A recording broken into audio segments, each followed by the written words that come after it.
മലപ്പുറത്തെ LDF സ്ഥാനാർത്ഥി V വസീഫാണ് എനിക്കൊപ്പമുള്ളത്. ഡിവൈഎഫ്ഐയുടെ സംസ്ഥാന അധ്യക്ഷനാണ്. കന്യാംഗത്തിനാണ് ഇറങ്ങുന്നത്. എന്താണ് ഒരു പ്രതീക്ഷ? അല്ല, സ്ഥാനാർത്ഥിത്വം വന്നു കഴിഞ്ഞാൽ സ്വാഭാവികമായിട്ടും തെരഞ്ഞെടുപ്പിൽ ജയിക്കുക എന്നുള്ളതാണല്ലോ ഏതൊരു സ്ഥാനാർത്ഥിയുടെയും ലക്ഷ്യം.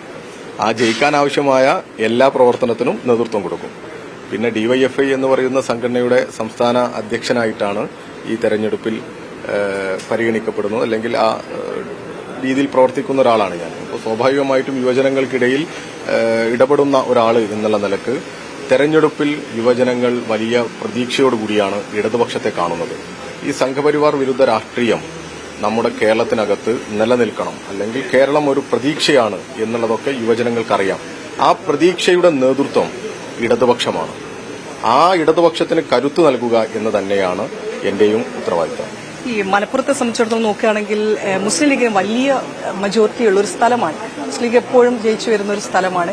അപ്പൊ അതിന് ചില അപവാദങ്ങൾ കൂടെ ഉണ്ടായിട്ടുണ്ട്. പക്ഷെ അങ്ങനെ ഒരു സ്ഥലത്തേക്കാണ് മത്സരത്തിന് ഇറങ്ങുന്നത്. അപ്പോൾ ചെറിയ ആശങ്കയൊക്കെ ഉണ്ടോ?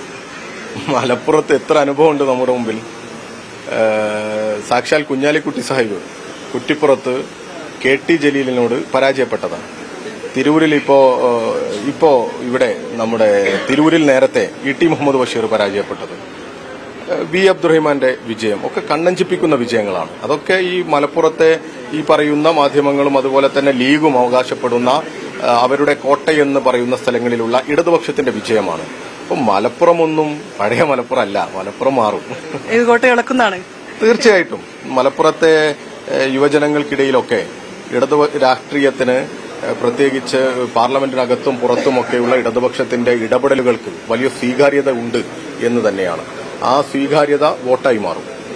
ഇപ്പൊ മുസ്ലിം ലീഗിനെ സംബന്ധിച്ചിടത്തോളം മുസ്ലിം ലീഗ് 3ാമത്തെ സീറ്റ് ചോദിക്കുന്നു, പക്ഷെ അത് കൊടുക്കുന്നില്ല. അത്തരം ആശയക്കുഴപ്പങ്ങൾ ഇടതുമുന്നണിക്ക് ഗുണമാകുമെന്ന് ഒരു സ്ഥാനാർത്ഥി എന്നുള്ള രീതിയിൽ കരുതുന്നുണ്ടോ?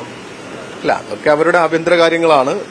അത് സീറ്റ് അധികം കിട്ടാൻ വേണ്ടിയിട്ടുള്ള അവരുടെ ചോദ്യവും പിന്നെ കാര്യങ്ങളൊക്കെ, അതൊന്നും നമ്മളെ സംബന്ധിച്ചിടത്തോളം ഒരു തെരഞ്ഞെടുപ്പിന് മുമ്പിലുള്ള അജണ്ടയല്ല. പക്ഷേ മലപ്പുറത്ത് ലീഗിനെ സംബന്ധിച്ചിടത്തോളം മലപ്പുറം ജില്ലയിലെ അവരുടെ അണികൾക്കിടയിൽ നിന്നൊക്കെയുള്ള കൊഴിഞ്ഞുപോക്കൊക്കെ വലിയ ഉദാഹരണമാണ്. അപ്പോ അതിനനുസരിച്ച് അതുകൊണ്ട് തന്നെ ആവാം അവരുടെ ചോദ്യത്തിനൊരു ഫലമില്ലല്ലോ.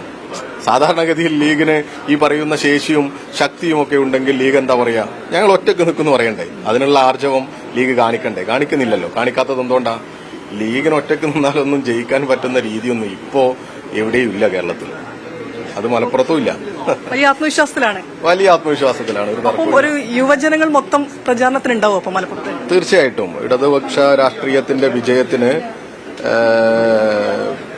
വലിയ പിന്തുണയും കരുത്തും നൽകുന്ന ഒരു വിജയമായിരിക്കും ഈ തെരഞ്ഞെടുപ്പിൽ ഉണ്ടാവുക. 2020 ആയിരിക്കും കേരളത്തിലെ ഇടതുപക്ഷ റിസൾട്ട്. മലപ്പുറത്ത് മത്സരിക്കാൻ ഇറങ്ങുമ്പോൾ വലിയ പ്രതീക്ഷയോടുകൂടെ തന്നെയാണ് വി വസീഫ് ഉള്ളത്. ഏത് കോട്ടയും തകരുമെന്നാണ് അദ്ദേഹം പറയുന്നത്. സഞ്ജു പറ്റമലപ്പം, ഷിത ജഗത്, മീഡിയ 1, കോഴിക്കോട്.